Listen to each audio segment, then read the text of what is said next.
அன்பார்ந்த ஜனதர்மை யூடியூப் நேயர்களுக்கு வணக்கம். இதுவும் ஒரு முக்கியமான பதிவு தான்.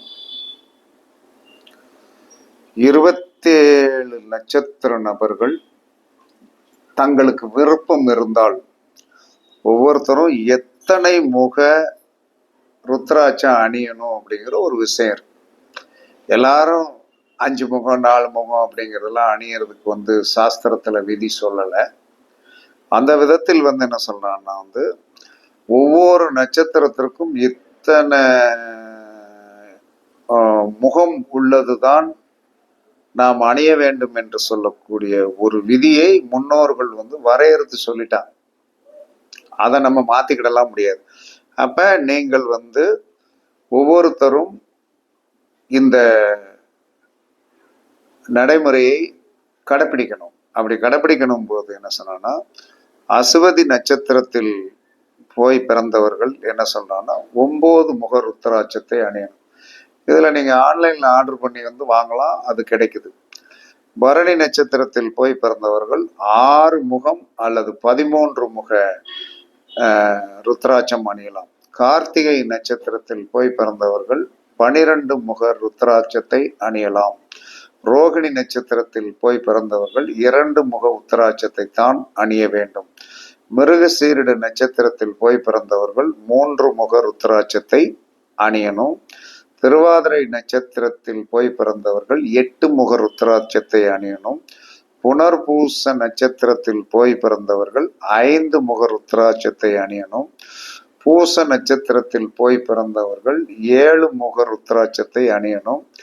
ஆயில்ய நட்சத்திரத்தில் போய் பிறந்தவர்கள் 4 முக ருத்ராட்சத்தை அணியணும். மக நட்சத்திரத்தில் போய் பிறந்தவர்கள் 9 முக ருத்ராட்சத்தை அணியணும். பூர நட்சத்திரத்தில் போய் பிறந்தவர்கள் 6 முகம் அல்லது 13 முக ருத்ராட்சத்தை அணியணும். உத்தர நட்சத்திரத்தில் போய் பிறந்தவர்கள் 12 முக ருத்ராட்சத்தை அணிவது சிறப்பு. அஸ்த நட்சத்திரத்தில் போய் பிறந்தவர்கள் 2 முக ருத்ராட்சத்தை அணியணும். சித்திரை நட்சத்திரத்தில் போய் பிறந்தவர்கள் 3 முக ருத்ராட்சத்தை அணியணும். சுவாதி நட்சத்திரத்தில் போய் பிறந்தவர்கள் 8 முக ருத்ராட்சத்தை அணியணும். விசாக நட்சத்திரத்தில் போய் பிறந்தவர்கள் 5 முக ருத்ராட்சத்தை அணியணும். அனுச நட்சத்திரத்தில் போய் பிறந்தவர்கள் 7 முக ருத்ராட்சத்தை அணியணும். கேட்டை நட்சத்திரத்தில் போய் பிறந்தவர்கள் 4 முக ருத்ராட்சத்தை அணியணும். மூல நட்சத்திரத்தில் போய் பிறந்தவர்கள் 9 முக ருத்ராட்சத்தை அணியணும். பூராட நட்சத்திரத்தில் போய் பிறந்தவர்கள் 6 முகமும் 13 முகமும் எது கிடைக்கிறதோ அணியலாம். உத்திராட நட்சத்திரத்தில் போய் பிறந்தவர்கள் 12 முக ருத்ராட்சத்தை அணியணும். திருவோண நட்சத்திரத்தில் போய் பிறந்தவர்கள் 2 முக ருத்ராட்சத்தை அணியணும். அவிட்ட நட்சத்திரத்தில் போய் பிறந்தவர்கள் 3 முக ருத்ராட்சத்தை அணியணும். சதய நட்சத்திரத்தில் போய் பிறந்தவர்கள் 8 முக ருத்ராட்சத்தை அணியணும். புரட்டாதி நட்சத்திரத்தில் போய் பிறந்தவர்கள் 5 முக ருத்ராட்சத்தை அணியணும். உத்திரட்டாதி நட்சத்திரத்தில் போய் பிறந்தவர்கள் 7 முக ருத்ராட்சத்தை அணியணும். ரேவதி நட்சத்திரத்தில் போய் பிறந்தவர்கள் 4 முக ருத்ராட்சத்தை அணியணும்.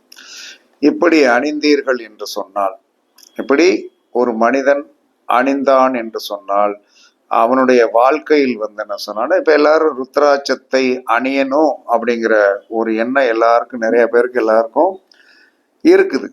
அப்ப எல்லாரும் ருத்ராட்சத்தை அணிஞ்சிருக்காங்க. நிறைய பேர் அணிஞ்சிருக்கிறாங்க. அந்த அணிந்திருக்கும் போது அதனால் உங்களுக்கு, ஏன்னா நம்ம ஒரு ருத்ராட்சத்தை அணிவது தவறு என்று நான் சொல்ல மாட்டேன். ருத்ராட்சத்தை அணியவில்லை என்று சொன்னாலும் நம்ம பர்ஸ்லயோ இதுலயே நம்ம கையில வச்சுக்கலாம். அப்படி வைத்து கொள்ளும் போது கண்டிப்பாக உங்களுடைய வாழ்க்கை என்ன சொன்னா மாற்றங்களை கண்டிப்பாக மாற்றங்களை கொடுக்காதுன்னா சொல்ல மாட்டேன். ஆனால் இந்த ருத்ராட்சங்கள் நீங்கள் ஆன்லைன்ல கேட்டு வாங்குங்க, அல்லது பெரிய இந்த ஆன்மீக குட்ஸ் எல்லாம் விற்கிற இடத்துல போய் கரெக்டா சொல்லி வாங்குங்க. அப்படி வாங்கினீங்கன்னா கண்டிப்பாக உங்களுக்கு கண்டிப்பாக மாற்றங்கள் கண்டிப்பாக வரும். அதை நீங்கள் என்ன சொன்னா பயன்படுத்துங்கள்.